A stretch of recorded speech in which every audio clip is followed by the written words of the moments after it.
All right. Assalamu alaikum wa rahmatullahi wa barakatuh. Hello, brothers and sisters. I know I have been absent for a little bit, but I just needed some well deserved rest. Have a lot going on, But I have Karen back again, which is one of my greatest friend who's so smart and educated that she has me beat. Stop. But basically today we're going to be talking about why men live longer when they get married, and how the most dangerous thing to a woman is a man. I think that sometimes we don't really understand that when you are asking a woman for marriage, you're asking her to give up her life, literally and figuratively. And I think that we need to start getting back to men courting women and realizing that women is the prize.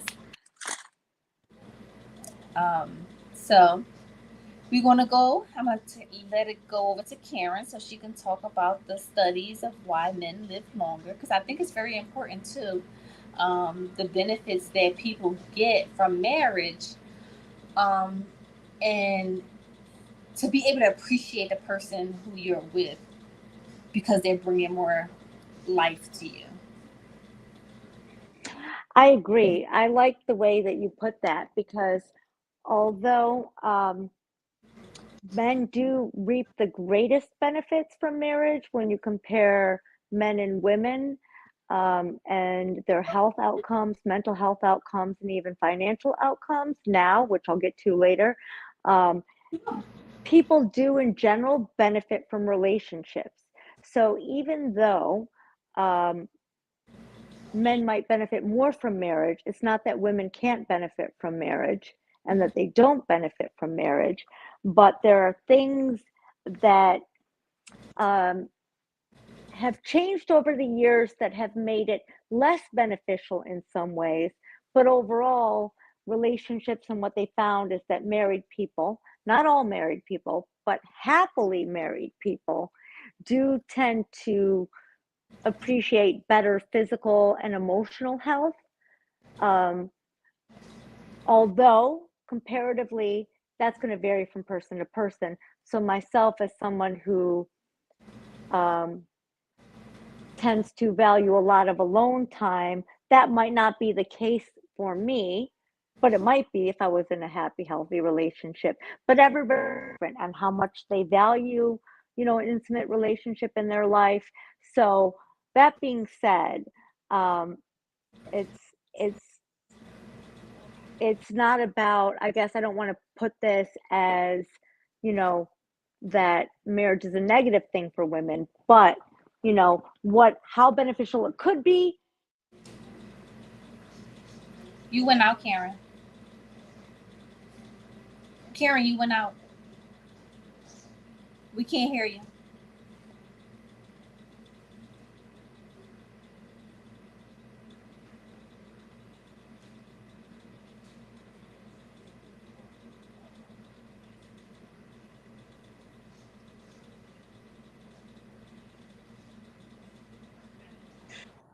Oh, that's so weird. I can hear you now. Huh. Let me plug these headphones in more because I'm trying to get a better sound and it's better when I have my headphones in. So I'm just gonna I don't think they were charging all the way. So I don't know where I cut off. Where did I cut off? That women can benefit. I mean, women can benefit from relationships, and there's someone like you who desire more alone time. It may look a little bit different for you, basically. Right. But so overall, when I want to paint a picture, it's not that women suffer from marriage, although they can suffer from marriage. And it's not that all men benefit from marriage, but this is a statistical, um, uh, you know, this is based on a large population of people, okay? A large number. So a lot of the research that I'm going to be talking about is based on large volume of population, quantitative data, which, you know, has been collected over years. So So basically, basically, AKA, just because Grandpa died at 50 from Grandma because she was a hellraiser, doesn't mean that it's not beneficial. Okay. exactly. So the difference between statistical statistical kind of supported facts versus like anecdotal facts. It might be a fact that, granddad died at 50 because, grandma was a hellraiser. Okay, that might be a fact. But on a large scale population level, the facts don't really paint that picture that men generally suffer from marriage. So just to put this, I look like a drowned rat over here. Jeez Louise. Oh, when I don't have my studio. Anyways, so now what I'll start with is basically some of the data. So the data shows that men benefit from marriage in multiple areas. Okay, so we'll start with physical health. So men benefit from marriage with physical health for some very simple reasons. Based on that, if they have a wife, and based on socialization, women are often taught to take care of men, or at least, even as children, we're taught, to be nurturing as a female versus a male. We have a gendered way of socializing children. So basically, if you're married and you're a man, you're more likely to have somebody who's going to make your doctor's appointments for you that you might forget otherwise.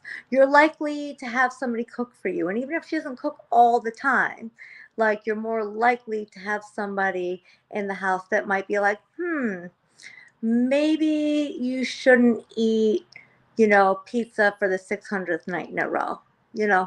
Maybe we should put some vegetables on the table. You're more likely to pay attention to things that affect your health and have somebody looking after you. Somebody to say, as we all know, a lot of men, and not even just men, but we're talking on a larger statistical level, might be less likely to go to the doctors. If they're married, statistically, they're more likely to go to the doctor.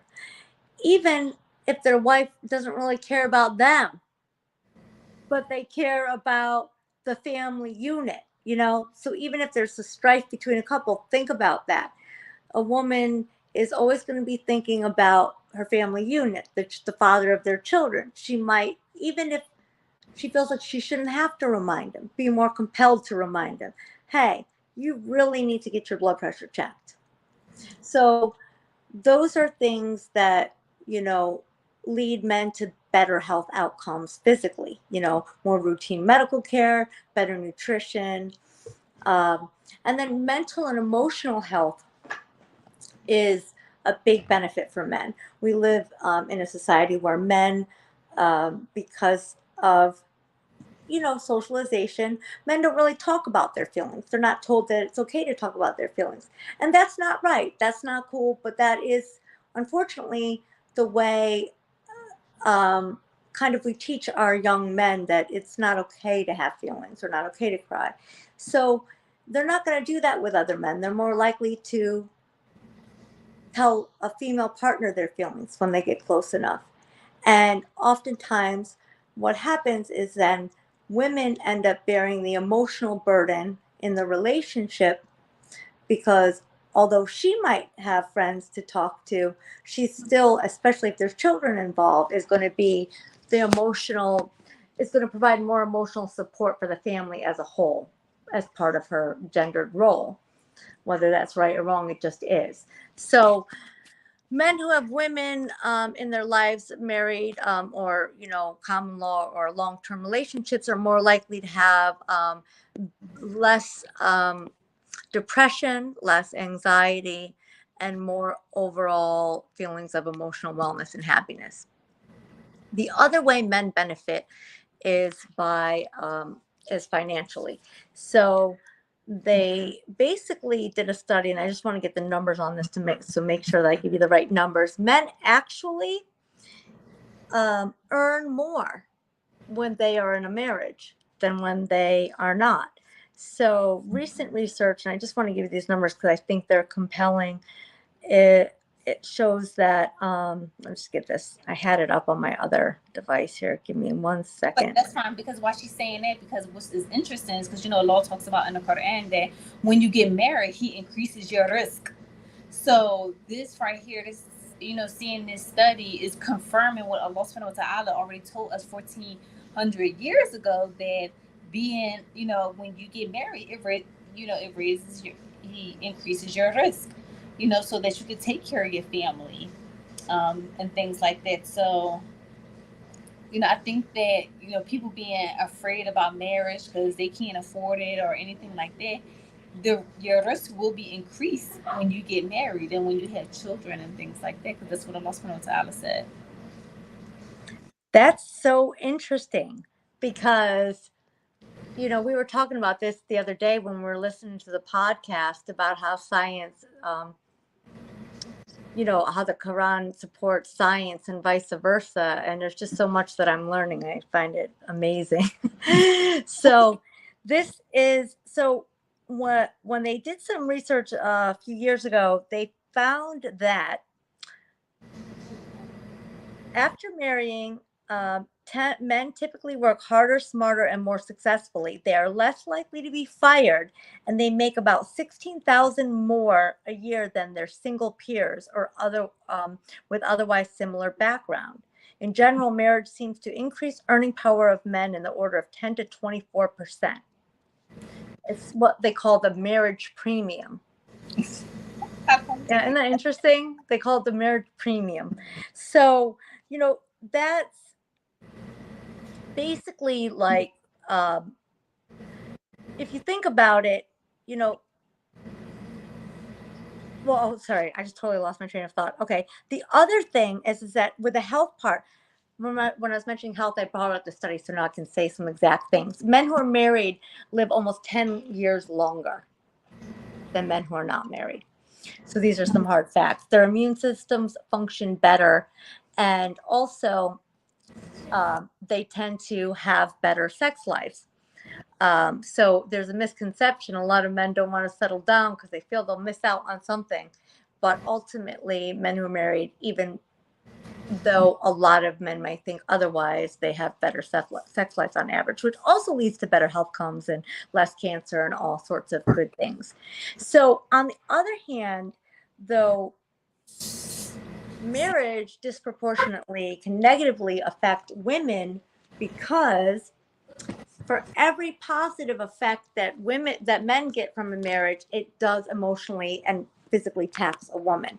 So if you look at, again, not that women can't benefit from marriage, they have found that people who are happily married are happier in general than their single counterparts. Okay. But the detriment to your health can be, number one, the fact is if you get married and you're having children within that marriage, automatically your health outcomes are far worse, even if not immediately, but in later life. Pregnancy and the way it impacts the body, it affects your whole vascular system. It impacts every area of your body. So basically, even if it's a healthy pregnancy, it will take a toll on your body and your body's health. So, and then in the worst case scenario, as we all know, maternal mortality is a thing. Okay. Women still die in childbirth. It is technically a life-threatening condition, even though people don't look at it like that. And sadly, the United States has one of the higher maternal mortality rates and even infant mortality rates in the world, even though we are an industrialized country. But it is still dangerous, and it's especially dangerous for women who are African American. Maternal mortality rates are extremely high. So, unfortunately, due to systemic racism, because there isn't anything different between African American women and their white counterparts, it's just an inequitable system. So you have pregnancy. Then on top of that, even if a woman were to become pregnant, the other strain on her health is that there is more stress on women in marriage generally, in the sense of carrying emotional burden. They're less likely to get their emotional needs met or do self-care. They're more likely to have an unfair burden of labor. Now, this changed because up until like the 1970s, women generally stayed home. They generally didn't work outside the home. And now we live in a society where two incomes is almost necessary. So it's not like a choice necessarily that women are working outside the home. But what they found is that if you statistically, men work an average of 40.1 hours a week and women work an average of 37.7 hours a week. Now, you might say, well, they spend less time out in the office and or in the workplace, and we're in the workplace as men.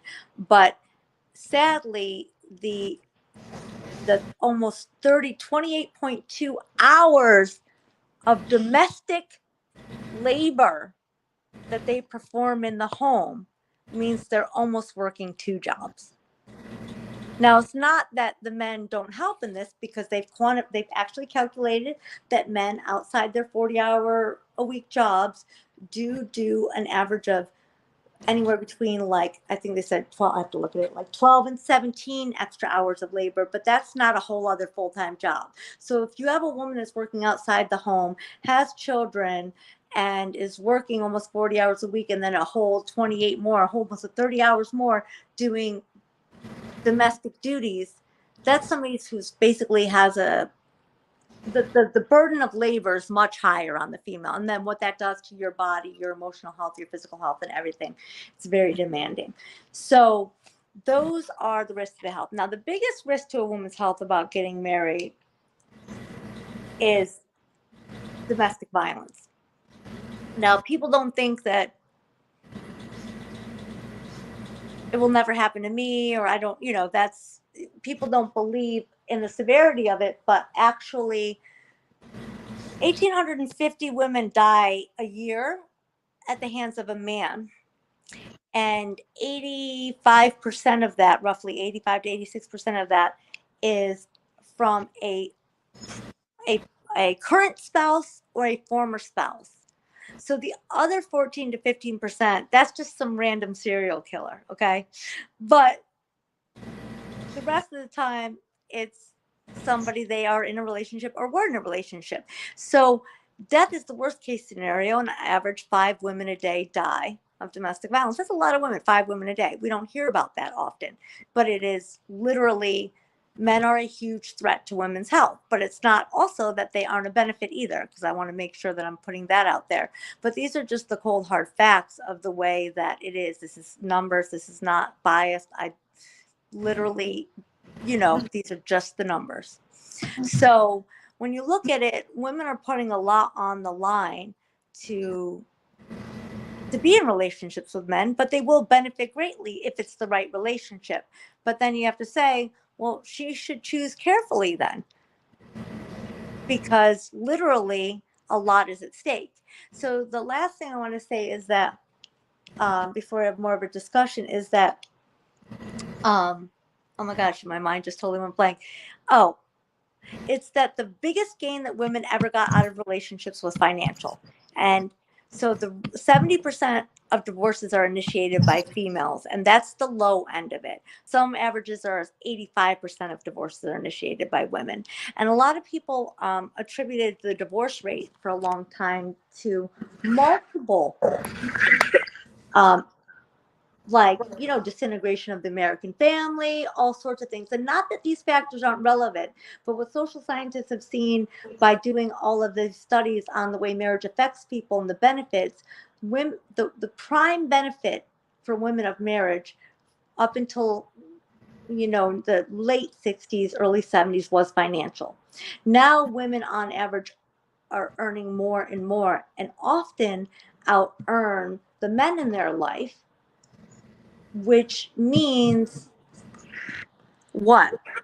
If that's the primary benefit, again, not the only benefit, but if that was one of the primary benefits, when that started to go away because women had more autonomy and more ability to support themselves, naturally more divorce would follow due to the negative impacts that a bad marriage could have, or even a good marriage could have, take a toll. So basically, women were given more autonomy in that sense. And the last thing I'll say is that 40% of men in a survey, and one of the other stressors on marriage is that since women are earning more, they have found more relationship stress due to men, and 40% of men in a survey said that they were uncomfortable with their female partner earning more than them.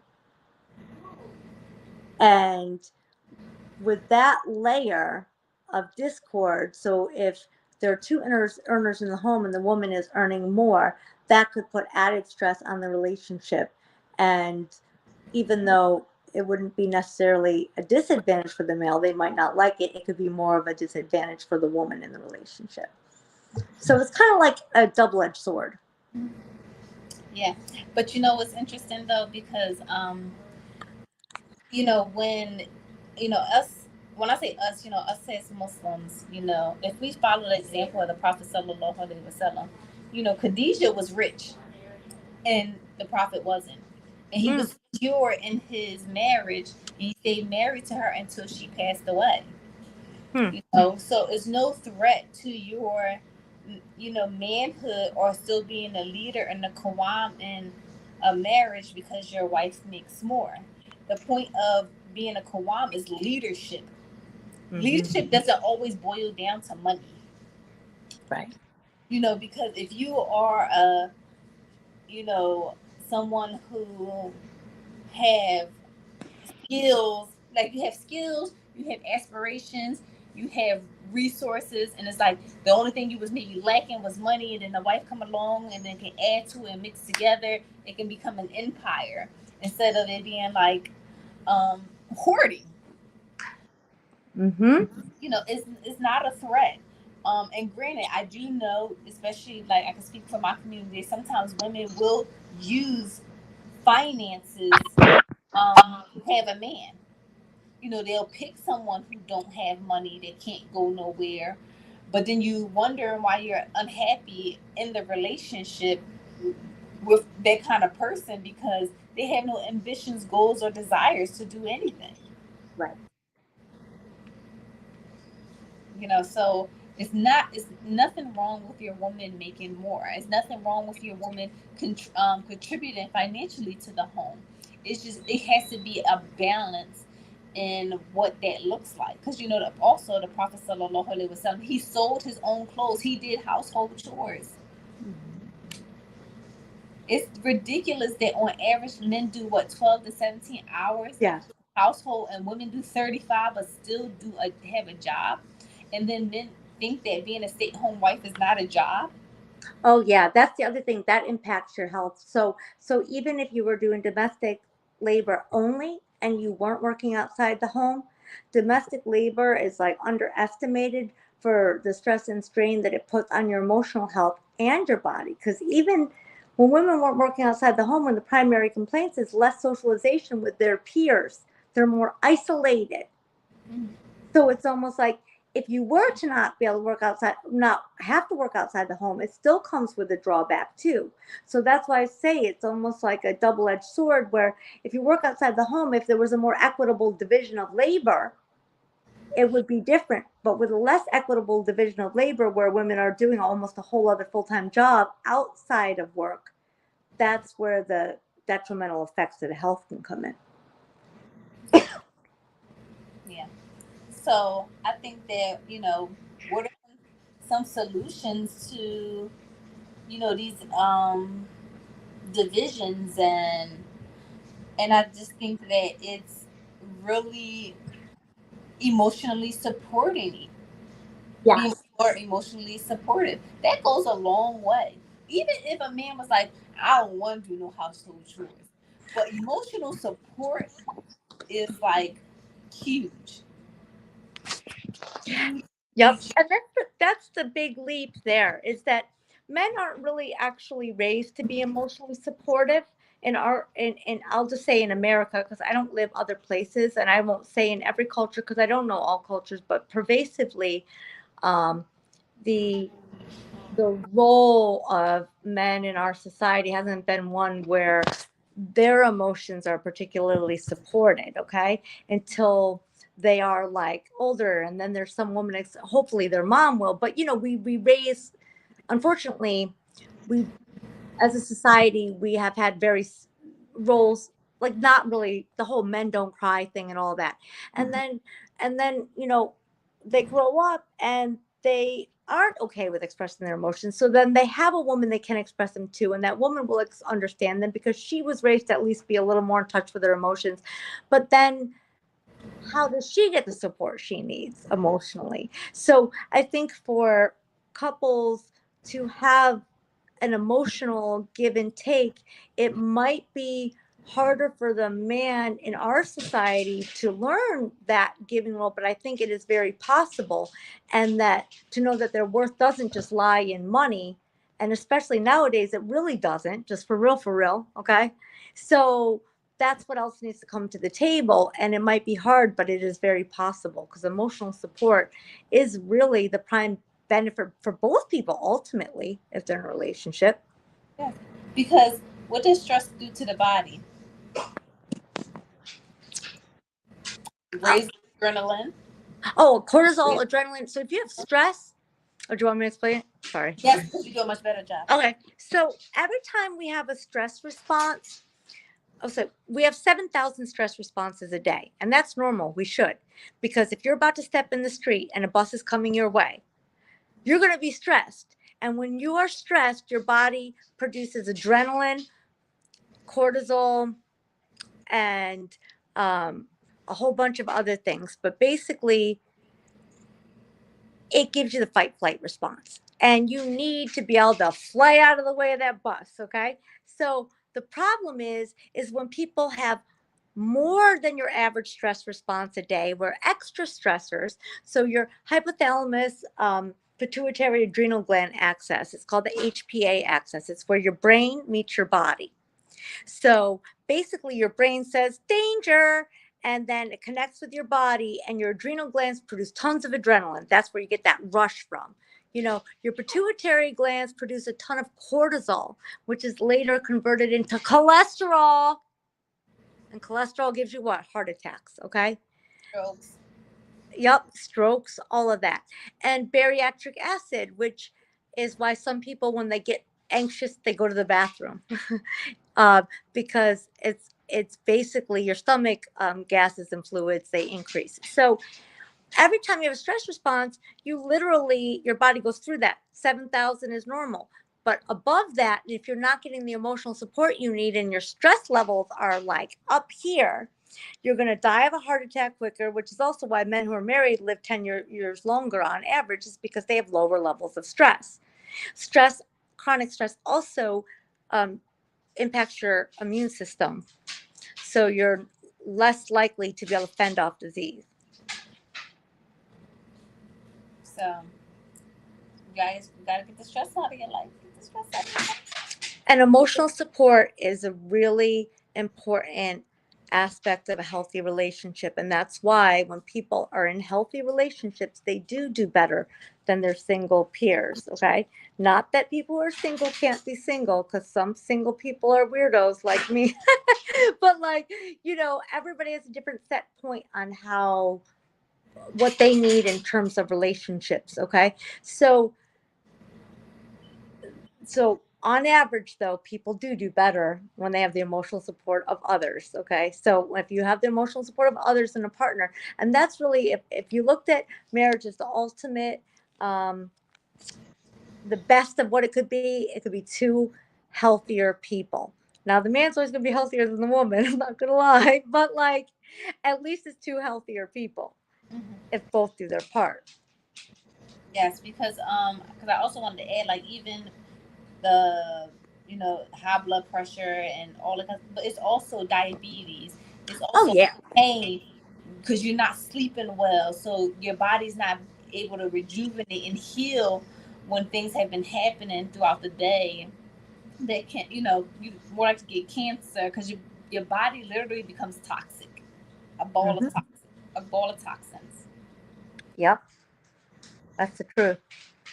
So I think that we have to be mindful of that, and we really need to start giving people grace, and people need to start getting therapy, and people need to start really doing the necessary work to improve their life, their marriage, their whatever kind of relationship it is that they are having. People really need to start seeking assistance for it, because sometimes even the way we just think about how a situation should be is causing stress.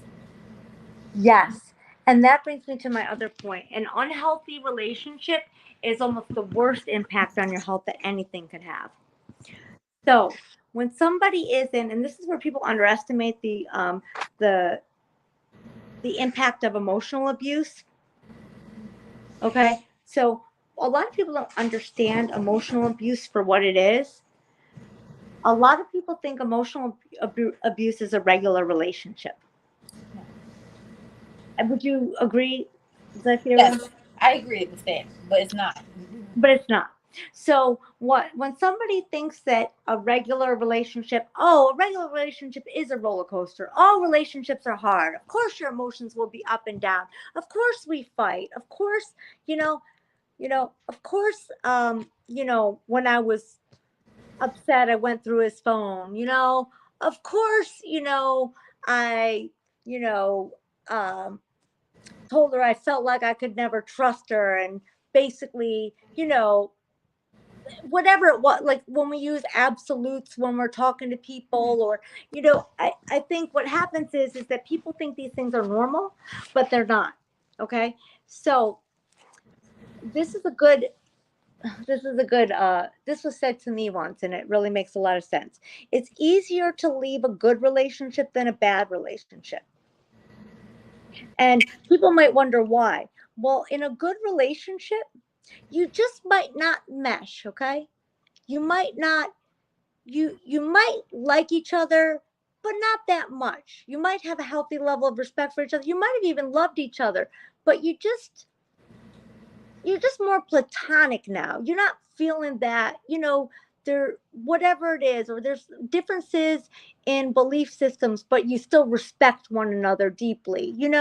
There there's things that maybe are deal breakers, but they're not deal breakers in an abusive way, or they're just not, it's just not going to work. Okay. But you love each other. Now, when you break up with somebody like that, I'm sure everybody has an example of that. I do. Like, I had a great relationship with somebody. We broke up because he felt like my brother. Okay. But like, we were very close, but in a more platonic way. But we loved each other. That was not hard to break up. But when you find it hard to break up with somebody, or leave a relationship, whether it's marriage or otherwise, and you're going back and forth and back and forth, what that is a sign of is it is a sign of emotional abuse from either or both parties. It's a sign of codependency. The reason why it's harder to leave a bad relationship than a good relationship is because of trauma bonding. It is not because, oh, the chemistry, we just love each other that much. No. The main defining factor in a healthy relationship, oh my God, sorry, my dog's feet are so loud. I'm sorry about that. So the main thing is, in a healthy relationship, nobody should feel that their partner is going to leave them at any moment. Now, I'm sure everybody's had an experience where they just never really felt secure in the relationship. Okay. I know I've been in relationships where I was like, wow, I don't know why. I just don't feel secure in this relationship. I feel like, even though he or she says they love me so much, I don't know, there's part of me just feels like it's a constant little bit of anxiety. And you don't feel like secure, whether you think that person's cheating on you or you think that person's going to leave you, even though if they might not say anything like that. When you don't feel secure in a relationship, that is generally a sign that it is an unhealthy relationship, and two people could be doing it at the same time. Each person could be, and what that comes from is like, in every relationship there's always a healthy push pull, like a normal push pull. Like, nobody likes to be vulnerable, so generally speaking, a person will want to feel like they have when people talk about playing games or playing hard to get, that's all about the vulnerability dance, because no one person going into a relationship wants to feel more vulnerable than the other, because rejection is literally the kryptonite of all humans. Even if you're a healthy human, on a very deep level, like neurologically, we're programmed as social creatures who are programmed for acceptance. Rejection is a natural fear of any human, period. And if it's not, there's something wrong with you. Like literally there has to be, because we're born with it. Just like we're born coming out of the womb knowing how to go to the bathroom. Nobody has to teach us how. I mean, we have to learn how to go on the toilet, but nobody needs to tell us how to poop. Okay. Nobody needs to tell us how to eat. They have to tell us how to eat with a fork. Okay. But there's certain things nobody has to tell you how to do, because that's called nature. That's called instinct. It is our instinct to not want to be rejected. We have an instinct to want to belong, because that means survival. So on an unconscious level, we all fear rejection. And if you don't, you're lying or you're pathological, period. So when people are getting into a relationship, that fear of vulnerability is part of our natural survival instinct. So when it's turned into games with other people, like I'm like, oh, I'm not going to answer this phone call because then they're really going to want me. If I wait to answer on the third ring or don't text back for 3 hours, then they're really going to want me. Okay. That's playing on that vulnerability piece. Like, I don't want to be vulnerable. If they feel more vulnerable, they're going to want me more. That's normal. But when it becomes exaggerated, Yes. for the long term, not just in the beginning, like the little dance everybody does, okay? When we're talking that's pervasive in the relationship, ongoing, that creates insecurity in the relationship, and that is not love. That is two people, or at least one person, that does not want to allow themselves to be vulnerable. That signifies that they are fearful, and you're never going to feel safe in that relationship. As far as like, and that tends to be when it's hardest to leave, because you want it the most. So Yeah. Oh, I don't do those kinds of things. And I actually stopped that like some years ago. I remember I don't know if you remember this, but that thing where people wait a day before they call. yes, Yeah.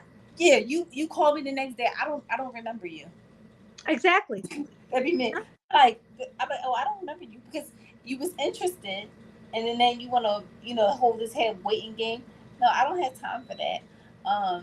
We're grown adults. If you like somebody, you like somebody. You want to talk to them, talk to them. If you like, I don't see what the big deal is in an Islamic context. Please don't get it wrong, but you know what I mean.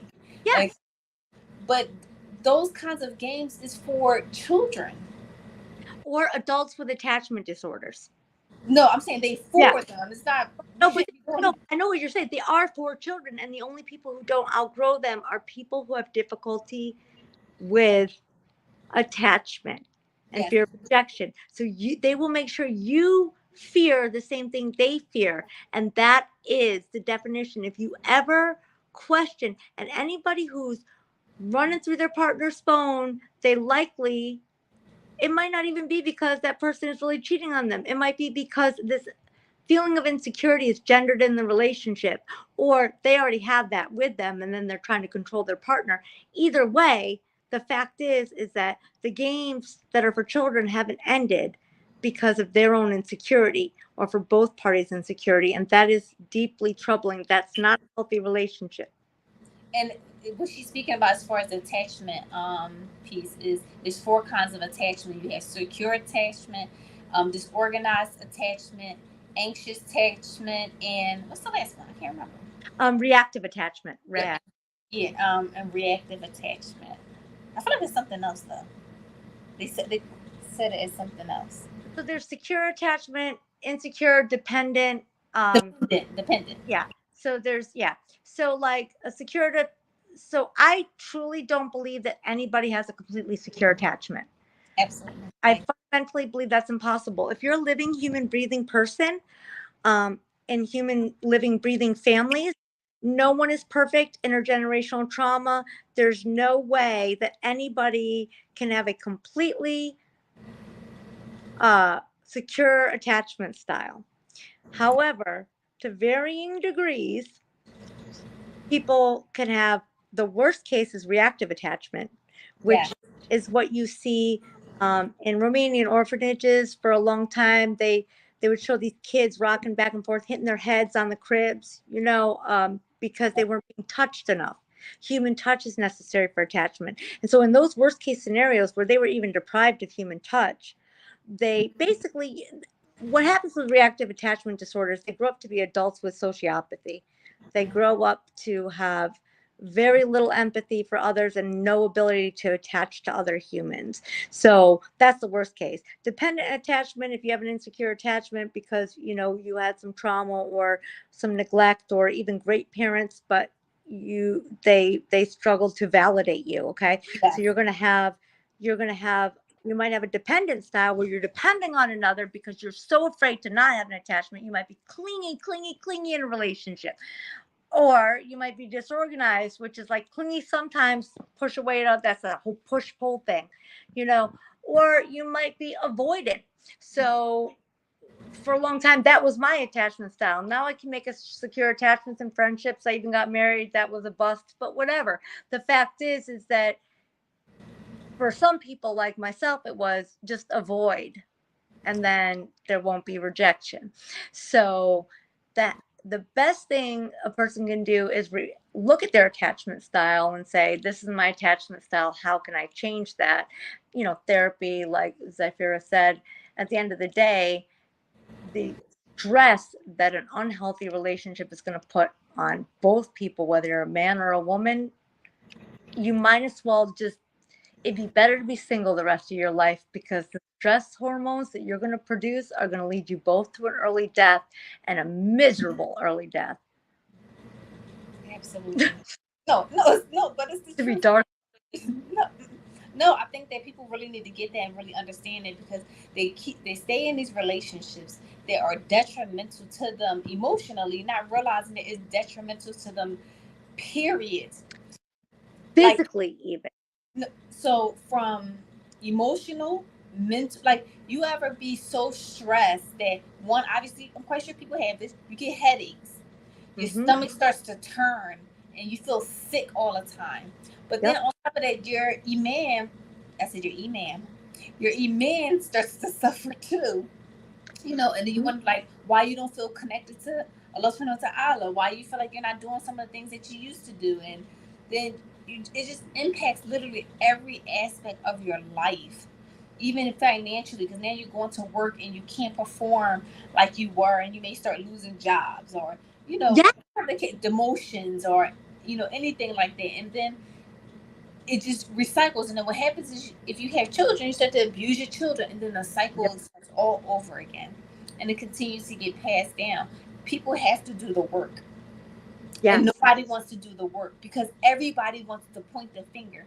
I had I don't know if I ever said this to you, Karen, but I always say to people, like, even when I wrote my memoir, I said every failed relationship is my fault, because I brought me to the situation every single time. Mm-hmm. Even though they may have done something to me, I accepted it and I stayed. Right. Anything after that, I can't blame them anymore. I can only blame you for the initial, where it's like, you smacked me. Yeah. But I stayed, and then you smacked me again. That's not to say it's still not wrong the second time around. Right. And I'm not saying that it's not easy to leave. Mm-hmm. I'm not saying that it's like, oh, you stupid because you didn't leave. What I am saying is, a part of you have to say, what is it about me that makes me feel like I can stay and I should stay in this kind of relationship? Exactly. I think any kind of relationship. I don't care if it's your mother. Oh yeah, definitely. Because that's the thing. People, even with a parent, they'll say, well, that's the only mother I have, or that's the only father that I have. Well, guess what? If they're personality disordered, then, and they're doing that kind of stress to you, and you're hurting you that way, then yeah, it is your mother or your father. But guess what? Ted Bundy had kids too. You know what I'm saying? So, like, okay, he killed like 37 women. He's got a daughter. Does his daughter say, well, I better talk to my dad, Ted? Well, he's dead now, but like executed. But the whole thing is that you really have to say, am I making excuses for the other person so that I don't have to change? Mm-hmm. Because that's the hardest. And I'll tell you, when people, I guess so in my own experience of being in a relationship that was bad for me, what I found is that it spiritually bankrupted me. Okay. And I say that because yes, it affected my physical health. I lost weight. It affected my emotional health. But the worst part is that it literally spiritually bankrupted me. Mhm. He, whether I wanted him to be or not, no matter how much he was driving me crazy, he was the number one thing in my brain at Mhm. all times. Even if it was just because I hated him. So what's my relationship with God like at that point? It's zero. It's zero. You can lose yourself. And when I say lose yourself, to me, when I lose myself, it means I've lost my God. Like, so, and how can I have a conscious contact with that power, the higher power of my understanding, if all of my emotional energy and even physical energy, the HPA axis, the stress response, and everything is going towards this emotional roller coaster that society would call love because, oh, it's just the chemistry, blah blah blah, you fight because you love each other, oh, that must be some good, what, if he's stalking you. At the end of the day, it's none of that. It's sickness, and it keeps a barrier. For me, I felt like my own mother said it to me. She said, so I'm a recovering addict, and my mom, I had been clean 7 years when I met my spouse, and my mom was like, I saw you fight for your life and fight for your sanity, and you were you again. And then you met him, and I slowly watched you disappear, and you weren't you anymore. And that's the thing, it robs you. And I really focus on the spiritual aspect because yes, all of the emotional and physical stuff like that matters, but like I was probably as bankrupt as I was in the worst of my addiction. And that marriage was only 6 months because I was out there. But it was one of the hardest things I ever did Mhm. because it felt like love, because that's what that intermittent reinforcement trauma bonding does. Yes, and it keeps things happening longer. Mhm. That's why, even when I do counseling with families, well, I only do intervention, but when I do it, and I have to tell parents that intermittent reinforcement is the worst thing you can do if you want to change a child's behavior. We teach people, I tell people this all the time, we teach people how to treat us. Mhm. That's one of my favorite lines here. I'm like, we do that. We Yeah. do it by what we reinforce. Mhm. And so what that basically means that if you're in a relationship and you tell someone cheating is a deal breaker for me, but yet they cheat and you stay, you taught them that is not a deal breaker. Yep. That's Yep. what you taught them. Yep. And I think that as people, and I'm saying people because I think that if we start holding people to a standard and enforcing that standard, people will keep that in mind in the next relationship when someone say this is a deal breaker for me. Right. And that standard is really important too, in the sense that some people think that they're doing something when they're not allowing something to happen, or they're saying that that's not okay. They're enforcing a boundary verbally, but actions speak louder than words. Yeah. So I've heard this multiple times, and I've had discussions about this where it's like, with clients, well, I don't let him just talk to me that way. I tell him about himself. Yeah, but then you stay. So Yeah. what? You tell him about yourself? Oh, well, I'll fight him. Okay, so what? You're there to fight him. Mm-hmm. Why aren't you leaving? Yep. It doesn't mean anything. Mm-hmm. It means nothing if you're there for more. Yep. And it's you just have to be consistent with whatever that is that you decide that you want to enforce. So if that means, hey, with my children's father, no, you can't call me after 9 o'clock. Mm-hmm. When they do, I don't answer. I'm Yep. not going to answer and say, didn't I say don't call me after 9 o'clock? Yep. No, I told you already. Don't call me after 9 o'clock. So I don't answer. So guess what? They don't call me after 9 o'clock because they know I'm not going to answer. Exactly. Yep. You have to be consistent with whatever boundary that you decide to enforce. And if they don't respect it, you got to be able to walk away. And that's the big piece, because a lot of people want to take somebody and train them how they want them to be. And although we do teach others how to treat us, we also want somebody who wants to treat us how we want to be treated. So it shouldn't have to be multiple attempts to show that person where my boundaries are. Right. If that is what I'm doing all the time, or telling them what I need from the relationship to feel secure in the relationship, but here and there they're always going to do something to kind of be like, oh, you know, that is that's a deal breaker for me, because I don't need to. It's just like, I hate to put it this way, but like, I can get a fixer up house, okay? I could buy a house that's a whole fixer up, or fucking build the whole thing from the inside out, right? Or I could buy something that's what they call turnkey. It might not be a full rehab. I might walk in just some ugly wallpaper, some carpet I got to tear up like my house, but I could walk in. I didn't have to, you know, gut it. Okay. So it's not that, I hate to compare people to houses, but it kind of is like that. Like, it's not that everybody's perfect. I'm not going to go try to find the perfect spouse or the perfect anything or anyone, but you have to realize that when people think they're going to change somebody, it's not that people don't change, but it's they're going to change is for themselves. Now, if they want to grow and they understand the areas they want to grow in, and they show some progress, it's up to you how much you decide you want to be with somebody as they grow. I know for me personally, it took me, I didn't start growing up till I was 32, and it took me at least till I was 37 to be any kind of human being that anybody would want to be in a room with. Except for certain environments. I couldn't even have a regular jobby job, okay? Because I didn't know how to talk to people.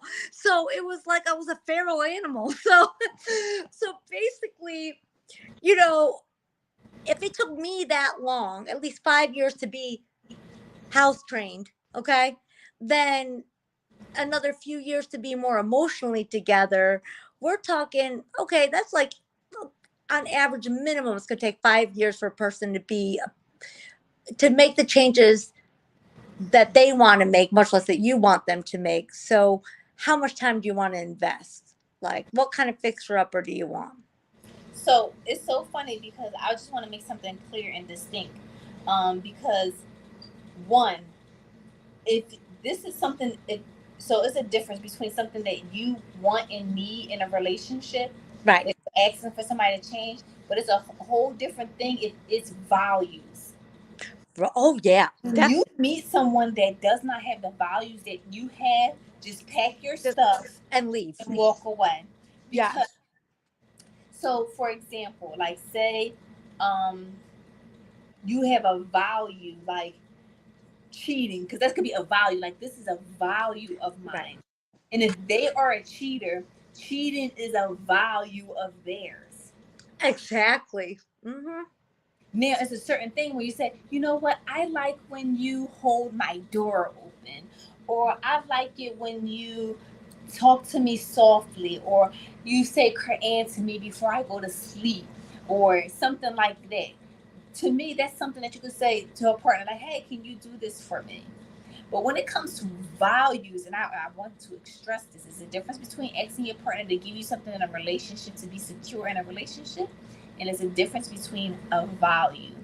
Because when people value something, it's always going to come first. I value my children before I, so they usually come before any man. When I say it's relative, because maybe he told them to clean the bathroom and they ain't do it. It's like, yeah, you ain't do it. Yeah. But the point that I'm trying to make is if somebody values something, it's going to always come first because that's what makes them feel good. Yes. It's theirs. So if you're asking them to change something, even if it's bad, that's what they like. Yep. And if you value that, you should just walk away from, straight from the beginning. And don't even entertain it because it's just not going to work. Yeah. So I just wanted to make that distinction. And also too, people are like, well, how would I know somebody's value? listening Yes. and believing them. Believe what people tell you about themselves. Believe them. The worst thing that we do, and myself included, is people will someone, a guy or a girl, will tell you about themselves, and you will say, "Oh, they won't do that to me." They will absolutely do it to you. Yes, they will. Now, if they decide to change, alhamdulillah, I'm glad that they changed. Mm-hmm. But it was so funny because I was talking to somebody earlier, and they said women need to stop dealing in. Wait, what did he say? He said, no, he said it was about possibilities and probability. He said women need to start married for possibilities. That's the truth. And we should start marrying for probability, the probability of him changing, the probability. And I said, that's true. That's true. It's true. Because we do that. Oh, that person has potential. Everybody has potential. Exactly. Actually, everybody has potential. Yep. Are they going to exercise their potential? Probably not. Exactly. And if they do, how long will it take them to exercise that potential fully? Because potential means potential. Okay. So it's a growth process, the potential to do something. If I had the potential to buy a house, it still could be years before I have a down payment. So, how many years do you want to invest in that potential? Mm-hmm. Yeah. And you got to remember, stress is a silent killer. It's going to kill you. So, Exactly. If you stay in these relationships for years and years and years, you're killing yourself. Yeah. Or if you're investing in potential that the basically, so if I want to do a project, I like to do projects. So again, like if I wanted to cover my dining room chairs, which is what I was doing, and it took me a whole weekend to do one. Okay. Yes, the potential for these chairs to look great is awesome. But the potential loss is 4 weekends in a row. I might buy some chairs. Mm-hmm. So, it's the same thing with like labor. Like if I'm going to pay somebody to clean my house versus, you have to look at, and some people don't like to look at stuff, especially about relationships like that, because I want to be like, love. I always say this. What do I say? Love schmuck. Okay. Now, romantic love is cute in all the books and stuff, but at the end of the day, when the rubber meets the road, okay, there is an equation to happiness, and it doesn't include like years of potential and banging your head against the wall. I mean, it doesn't, or compromising your values or anything like that. You really, it's not that you have to look at it in a cold way, but kind of removing societal expectations and what is supposedly normal. Kind of, My solution is marriage is a business. it is a business. Thank you. Mm-hmm. And if you stop worrying about, does he love me? Yeah. And what is his value in this relationship? And I'm not talking about the men of value kind of whole debate. No.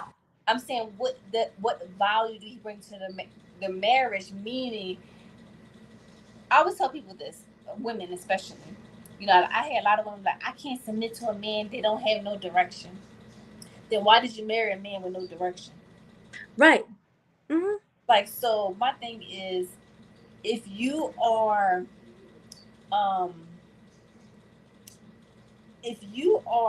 seeking marriage, you should marry someone who you have the same dreams, goals, and aspirations. That's values. Yes. So I work in human service. One of the things that I value is helping other people. I've been in it since I've become like a real professional. That's relative. Guys that's not interested in helping people, and it doesn't necessarily mean in the same capacity I do. I don't find it interesting, and Right. I don't like seeing people put other people down, Mm-hmm. or any of those kinds of things. So I prefer to get into a marriage next where they're invested and interested in helping people. And what can you bring to the table that's in line with my vision so that I can follow you? Because if it's not, you like, I want to be, Right. you like, I want to be an engineer. I don't care about engineering. I'm sorry, I just don't. Right. But if you say I want to be the president of the Exactly. United States because I want to help with abortion laws, it's like, yeah, come on, let's go, because these women are dying. Yep. You know, so it's just like Right. trying to social justice and stuff, like, because that's what interests me. Yes. It's just your value. And even in the sense, like you said, it's a business. Business doesn't have to be cold hard cash. Business is a relationship, okay? And whether the benefits of the business are financial, emotional, spiritual, they should be all of those things, then yeah, it's a business. But when people put the love label on it, and what does love even mean? Because again, there's many definitions of love, you know, and if I looked at it and said, okay, well, love on a very basic level requires a certain amount of respect and a certain amount of trust.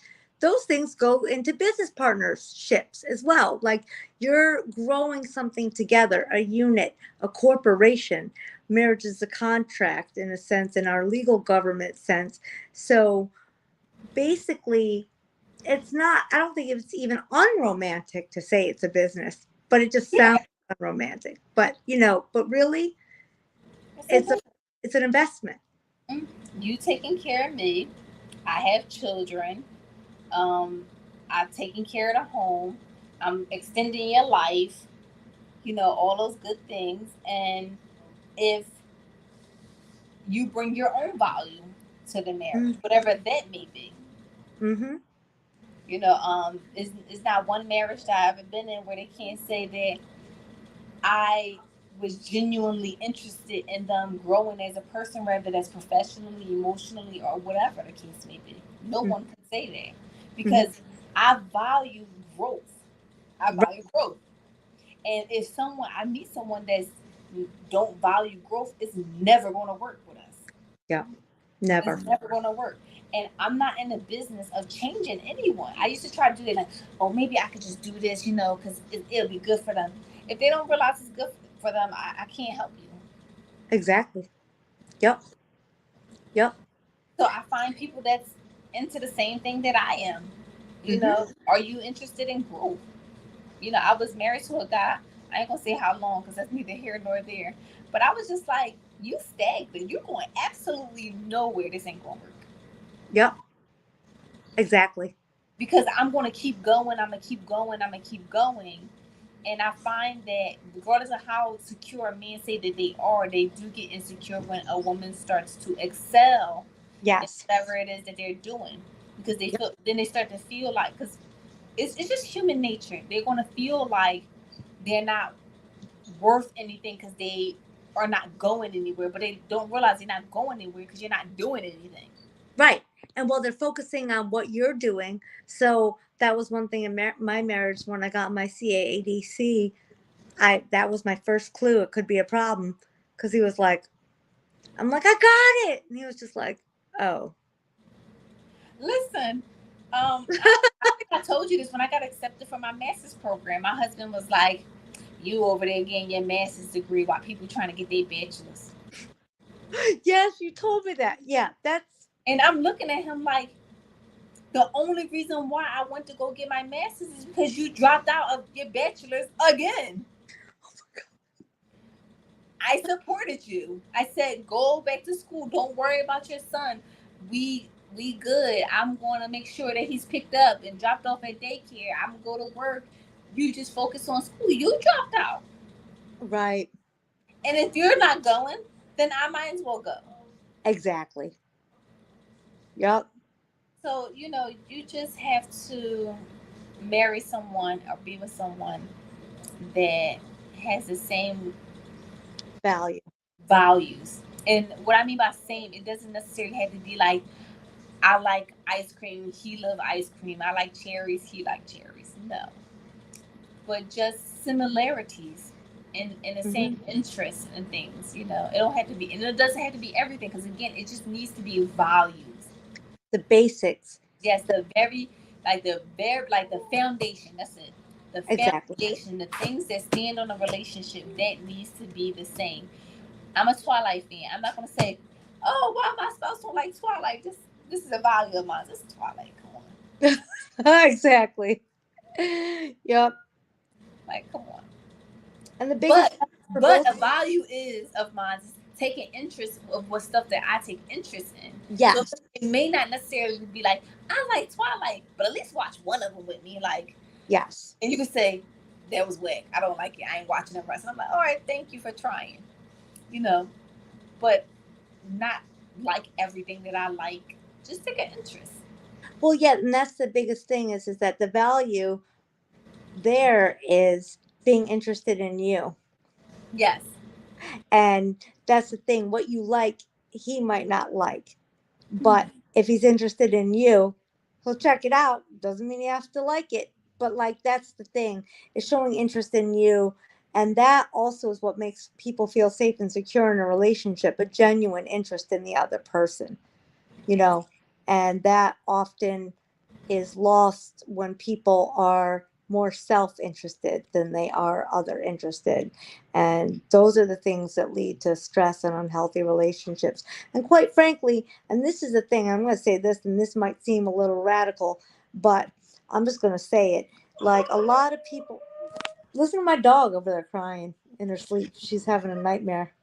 um so, oh, poor baby. So, you know, is that, you know, with the divorce rate being as high as it is and less women, I guess, settling for things that aren't working for them, you hear a lot of like, I fear you referring to before, like the red pill stuff, you know.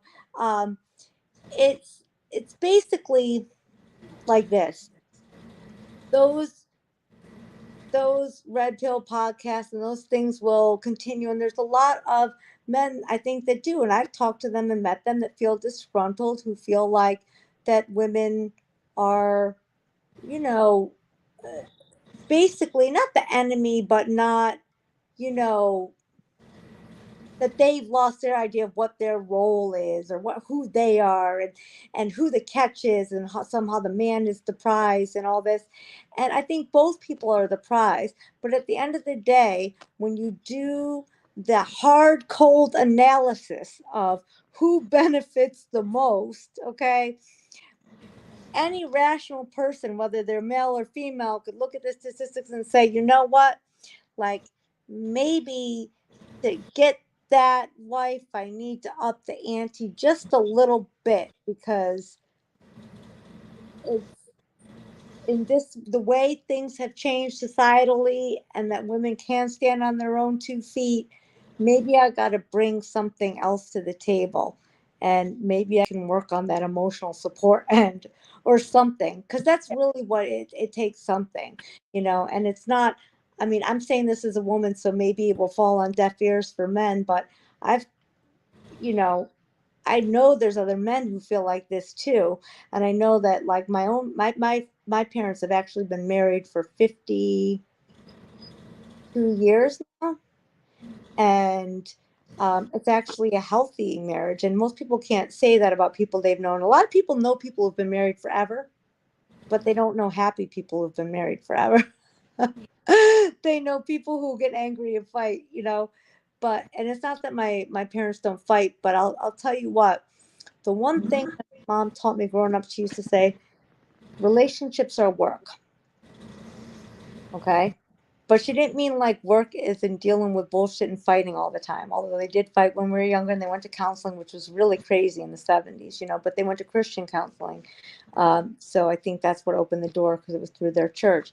But ultimately, is that they supported each other as a business. That's what I saw growing up. I saw that my well, my mom, when my dad wanted to go to school, my mom stayed home and with the kids and worked, and he worked part-time, went to school, and then vice versa. He did that for her.